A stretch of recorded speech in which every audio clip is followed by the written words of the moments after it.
Hey, what's going on, crypto people? It is the Crypto Siege with another day in the life, in the crazy life that is the digital asset space. Good morning. Happy Tuesday to you. Whoa. So what is going on with Mr. Brian Brooks? What did we call that guy the pit bull on the channel? He is without question the crypto pit bull. I love it. So yeah, so we're going to go a little bit about what happened with the OCC.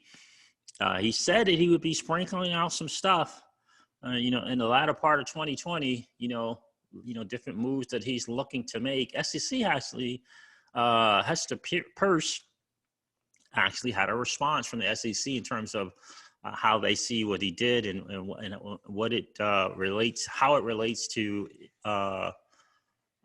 things for securities from the SEC. So she kind of pointed that out as well.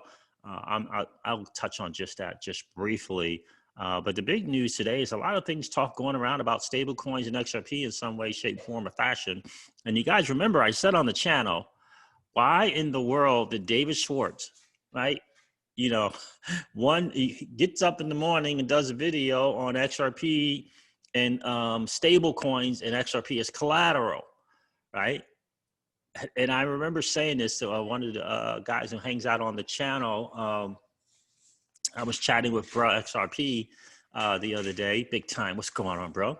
I was chatting and said, like David's busy. David Schwartz busy. Why did he just wake up in the morning and just get on YouTube?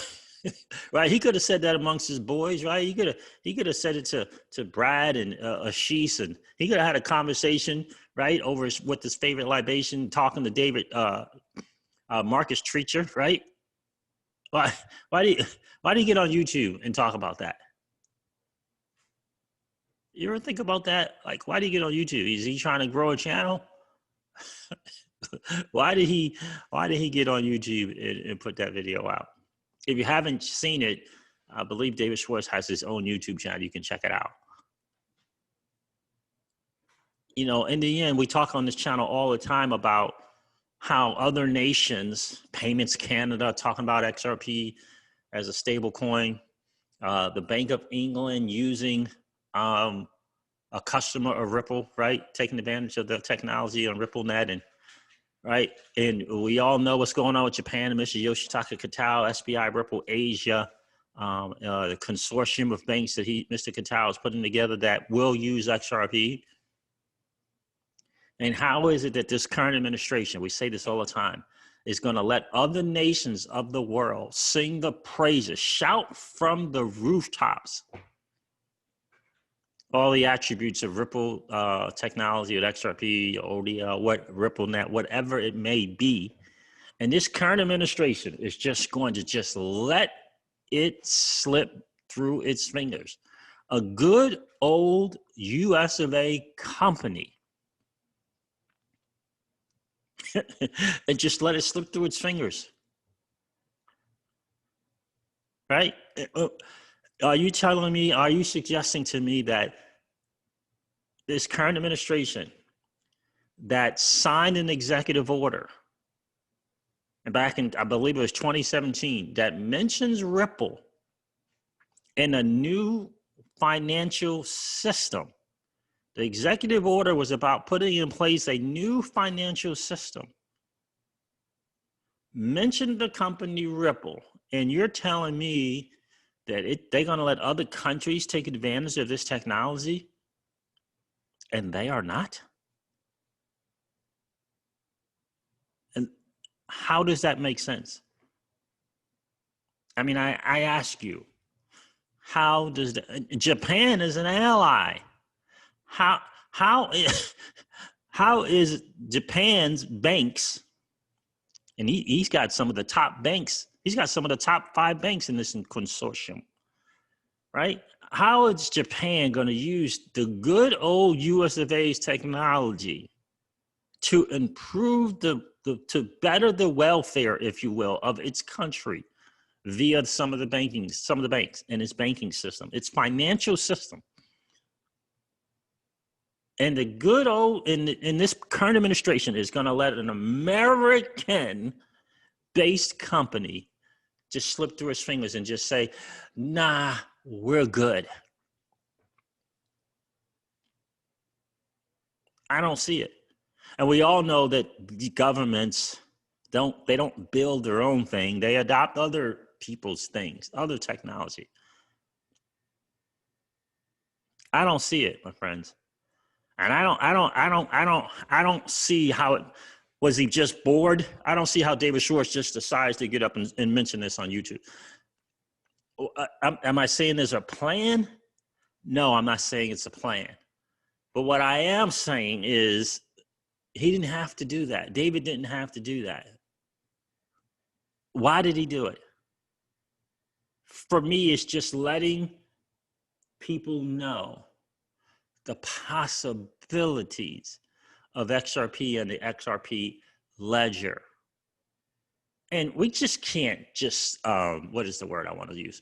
We can't just disregard the fact that Ripple and its executives have been to the White House on at least 2 occasions. We can't ignore that fact as well. And again, for me, from just a common sense approach, from a common sense standpoint, how would this current administration during these particular difficult times let a good old US of A company just in this technology that is improving the world, that is improving cross-border payments, that the nations of the world agree upon is way too expensive. And this good old US of A company is clearly number 1 in cross-border payments. Just ask Zoe Cruz, the strategic advisor for Ripple. Clearly number 1. And you're telling me this current administration doesn't know about it or is just going to disregard it? I personally believe that's just as close to zero as you can get. Possibility. Just as close to zero. I can't say it's zero, right? But it's just about as close to zero that they don't know about this technology and that they are not going to leverage this technology. Yeah, Japan, you go ahead and make things better for you and your country utilizing this for cross-border payments. Use this American-based company's technology. Yeah, cool. We're good. We're good with 3 to 5 business days for money to move around. I don't see it. Again, the genius behind XRP is it can be used in so many different ways as collateral, somehow a stable coin, doesn't matter. A bridge currency, it doesn't matter. To free up the tens of trillions of dollars in nostro vostros, it doesn't matter. It can be used so many different ways. Let's go over some of the stuff from Mr. Brian Brooks. Interesting deal. All right, guys, listen. This is your XRP daily news in around 0 to 10 minutes. Let's see here. What do I want to start with? Federally chartered banks and thrifts may engage in certain stablecoin activities. And we've said this on the channel before as well. Stablecoins is going to, listen, a lot of people are asking me all the time, what's the deal? How is Celsius paying 11.5% on stable coins? And I said to you guys in a video, a couple of videos ago, it's supply and demand. Institutional investors, which is what Celsius primarily deals with, want it. They want it. They're paying anywhere from 13 to 20%, 17 to 20%. Investors are paying it. And I read over the article in the PDF from Chainalysis stating the huge demand and increase from institutional investors in the digital asset space. Stable coins are here to stay. And by the way, they're privately created. It's private enterprise. And again, I'm going to say it again. You guys do your homework. I'm sure an article as well. Don't sleep on what Jeremy Allaire and Circle are doing with the USDC, with the United States dollar coin. I don't think it's a coincidence that this is the first place that Brian Brooks goes for clarification is stable coins. We can't forget that Jeremy Allaire and Brian Brooks have a relationship. I think together they helped put together the stable coin, I believe, with Coinbase while he was at Coinbase. I believe that to be true. If someone knows differently, please let me know in the comments of the video. Federally chartered banks and thrifts may engage in certain stablecoin activities. The Office of the Comptroller of the Currency today published a letter clarifying national banks and Federal Saving Association's authority to hold reserves excuse me, on behalf of customers who issue certain stable coins. Stable coins refer to cryptocurrency backed by an asset such as fiat currency. Stable coins refers to cryptocurrencies backed by an asset. Again, XRP. Backed by an asset used as a stable coin is not out of the realm of possibility because it's backed by an asset. So, national banks and Federal Savings Associations currently engage in stablecoin related activities involving billions of dollars each day. Hello, this is what I'm saying. Blockchain backer, Sam I am, reach out to me. Let's have a conversation so that you better understand what's going on with Celsius. They're going to pay you and I. If we have $1,000 in fiat, tell your mom, tell your dad, tell your grandma, tell your granddad. If you have $1,000 in your bank earning 0.01%, you can take that same $1,000, right, and put it in a USDC or USDT or whatever your country's stable coin, if you have it, a Gemini, GUSD, doesn't matter. Place it on, deposit it on the Celsius platform, an app that you download, desktop version, by the way, guys. The desktop version for Celsius is in beta. You got about 100 plus people tested it out for the desktop version. Deposit your $1,000 and whether you get it at Coinbase, doesn't matter where you purchase it. You can purchase it on Celsius, by the way, but I believe you can. Yeah, yep. Let me make sure about that. Hold on. Deposit that $1,000 on Celsius, okay, and earn 11.5% currently. That's the APY paid out weekly on that $1,000. Now, let me say that again. 11.55%. Blockchain back and Sam I am, like they were trying to wrap their brain around it, to brain around that. Two very smart guys, right? Not wanting to cause harm to people. So they're not going to recommend anything that they're not certain about, right? That just makes sense, right? So I'm trying to help them kind of get better educated on it and how it all works, right? 11.5%, not 0.01% on that $1,000. Now that, my friends, is a game changer. And again, the reason why Celsius can do it is because institutional investors who are up and to the right in terms of participating in digital asset space, right? They're coming in. Just ask the people from Chainalysis, paying 17 to 20% on the stable coins. Celsius takes the stable coins that you put on your platform, they lend them out to them at 20%, 18%, 20%. They pay 80% back of the yield that they get from institutional investors or the yield that they get in the business model as a whole. They pay it back to you and I. And the reason why they're paying 11.5% is because people out there, institutions, Wall Street, are paying 20%, up to 20%. By the way, you can check that out. It's public information. It's public information. Brian Brooks knows this. Brian Brooks knows this very thing. That's why the first move they made was in stable coins. The banks are going to get involved in this. They're going to get involved. Are they going to pay you and I 11.5%? There is about a 0% chance that they're going to do that. Here's why. Their business model is set up for the yield that they get in fees and other things to pay it to the stakeholders. It's not designed to pay to the depositors.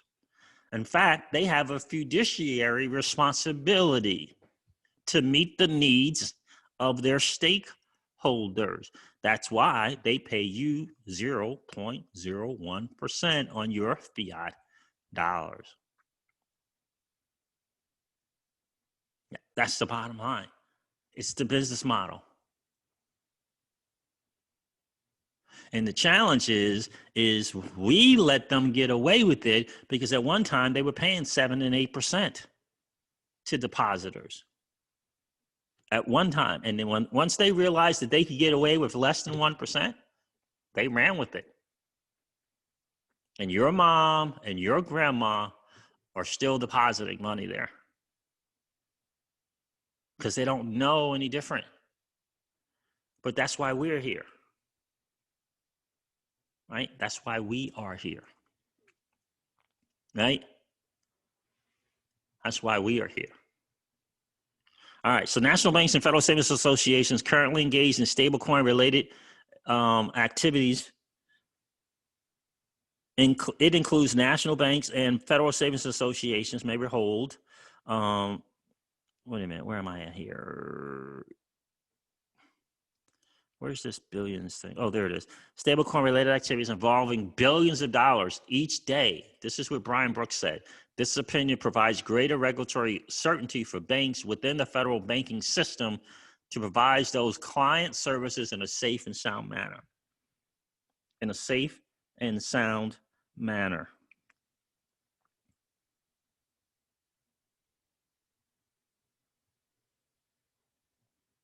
What? Anyway, so there that is. There that is. I think that's very, very interesting. Again, I just believe Brian Brooks knows what's going on. The letter responds to questions regarding the application of stablecoin related banking activities. It concludes national banks and federal associations, savings associations may hold reserves on behalf of customers who issue stablecoins like Circle, like Gemini, US. It's pretty exciting. I have to check. I got a note here. We apologize for any inconvenience, but due to the local laws and regulations. That is interesting.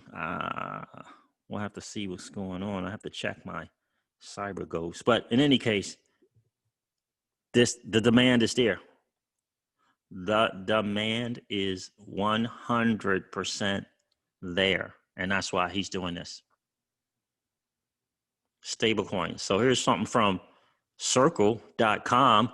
OCC guidance represents progress for stablecoins in the U.S. financial system. Jeremy's excited.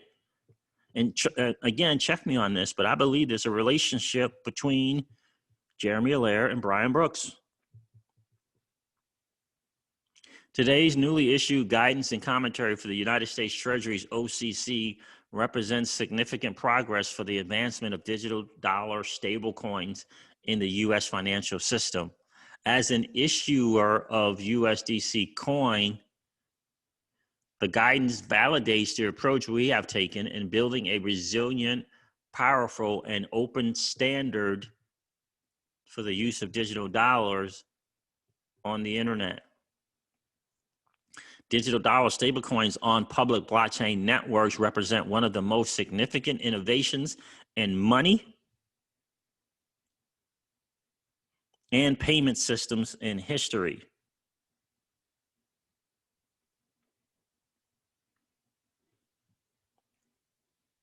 Enabling fast, inexpensive, interoperable, and global payments over the internet. Just as data, content, and communication have moved from closed networks and proprietary walled gardens to the open internet, digital dollar stablecoins herald the same breakthrough for the United States and global financial system.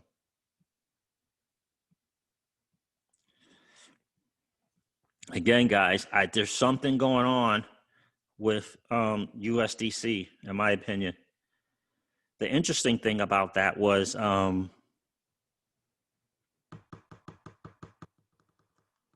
USDC and Algorand are doing things together. Algo. Do your own homework, do your due diligence. I'm not a financial advisor. I'm just pointing out that they are working with Algo. They are on the blockchain with Algo.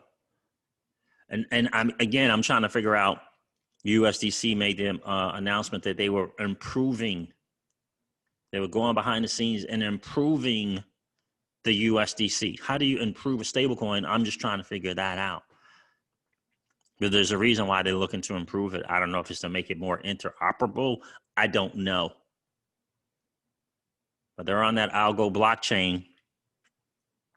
You definitely want to check that out. They are on the Algo blockchain.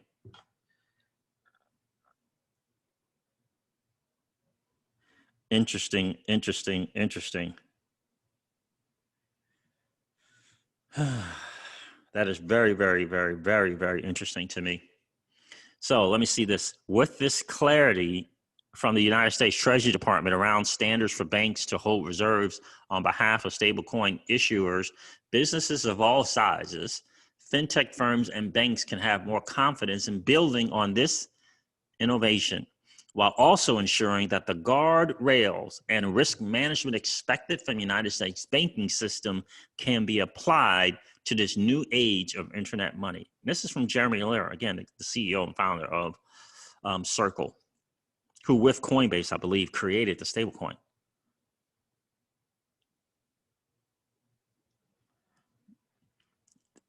Circle has been at the forefront of building safe, resilient, and regulated models for digital dollar stablecoins, having built and then launched a center consortium in partnership with Coinbase. Yeah, there you go. The first industry standard effort for compliant, open, and interoperable digital dollar stablecoins. Jeremy Allaire, Circle, Coinbase, they did this when Brian Brooks was at Coinbase. With USDC becoming the fastest growing regulated stablecoin in history.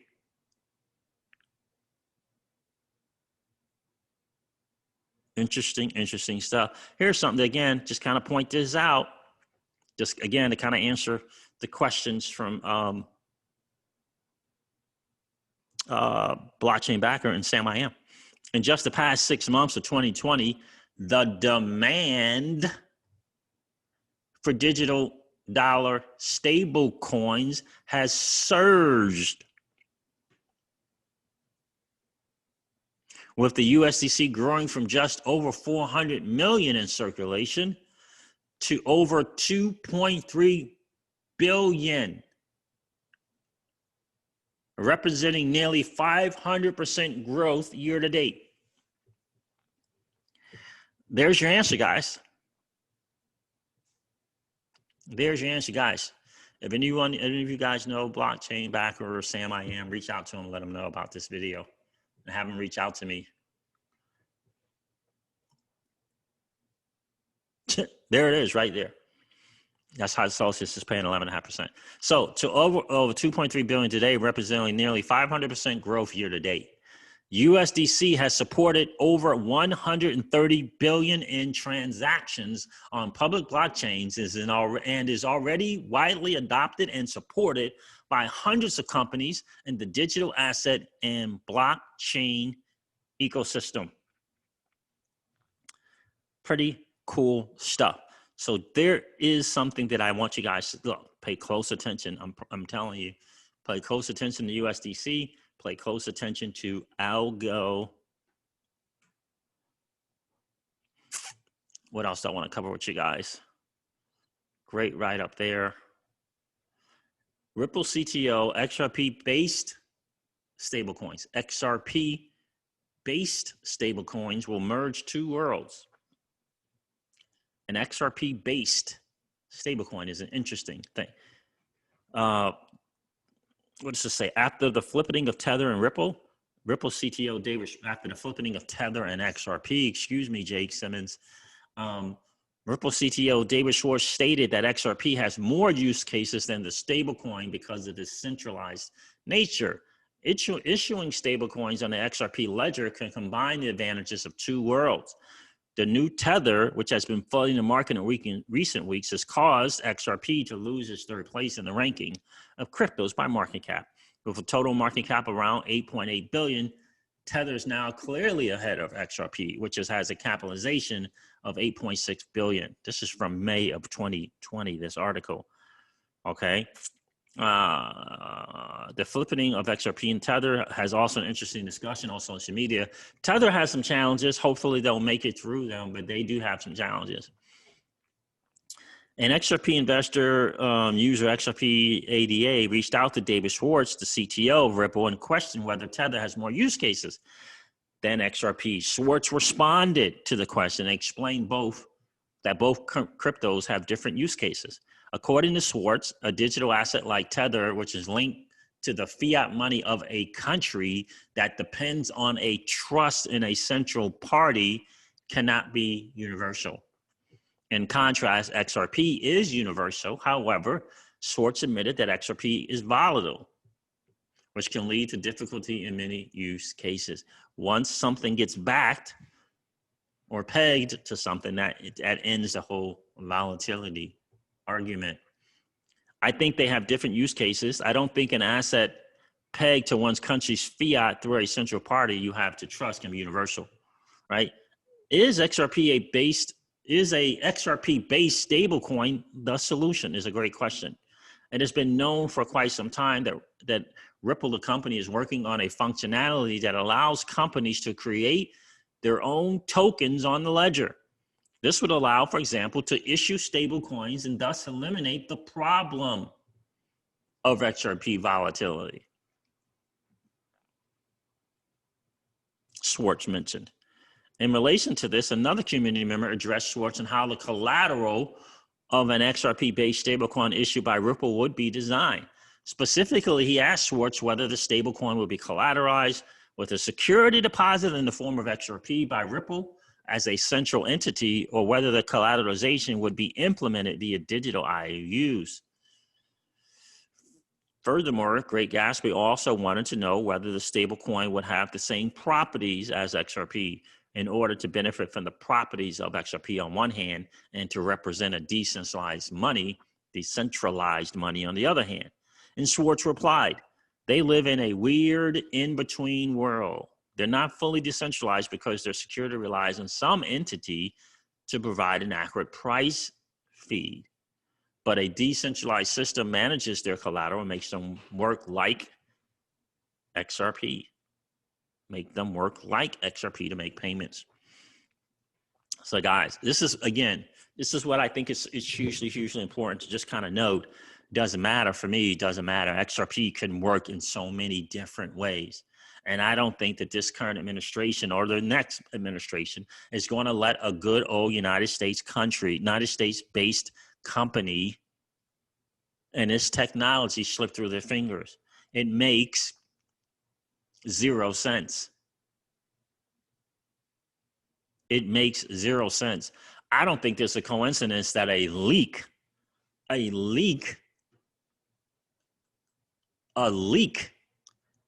$2 trillion of possibly corrupt U.S. financial activity, $2 trillion. I don't think that's a coincidence.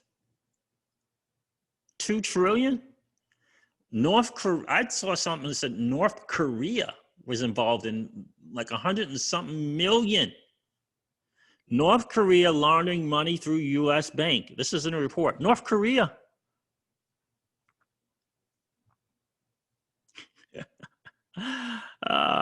So you got all the printing of the dollar. right? Got all the printing the dollar. Everyone's fed up with that, right? Printing all this money by the Federal Reserve. Now this probably is going to be shouted all over CNBC, CNN, and all that. All these U.S. banks involved somehow in laundering somehow. J.P. Morgan was in there, right? Major banks. And then this current administration says, you know what? It's just time for a new financial system. Something's not right. We need more, perhaps we need more transparency.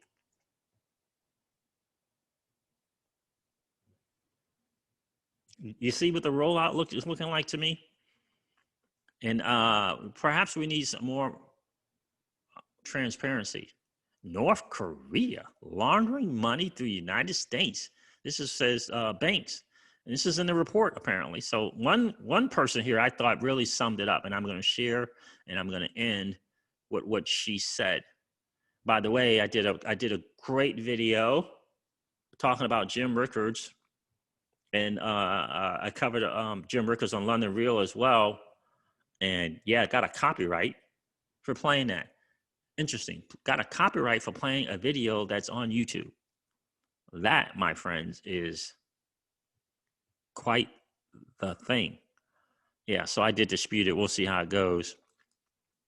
Here it is right here. Deutsche Bank was involved in this. JP Morgan was apparently involved in this.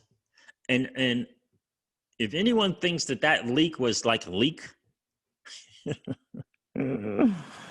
don't know. So who thinks 2 trillion is laundered without central banks knowing? I don't know what's going on, but something's not right. Leaked United States government files suggest Deutsche Bank tops the list of suspicious transactions. Germany's Deutsche Bank appears to have facilitated more than half of the leaked 2 trillion. Deutsche Bank, JP Morgan, US Bank, not good. The big banks, so that was the question there. I think this really sums it up. The big banks factor in the government fines as part of the business model, right? Remember the old no one goes to jail. Remember 2008? No one goes to jail. They know it. So they factor in the fines as part of the business model. Then everyone gets a slice. Everyone except the peasants and the serfs, she says. The big banks are at the heart of crony capitalism. Jim Rickards, in that interview with Brian, I forget the guy's name, at londonrealtv.com, said the very same thing. That's what happened in 2008, crony capitalism. But he just said crony. He said this is when crony comes into place. They work with the oligarchs, pay the governments their bribe, and skim billions. The executives get millions in bonuses. This is why we must move to the XRP ledger as the base layer.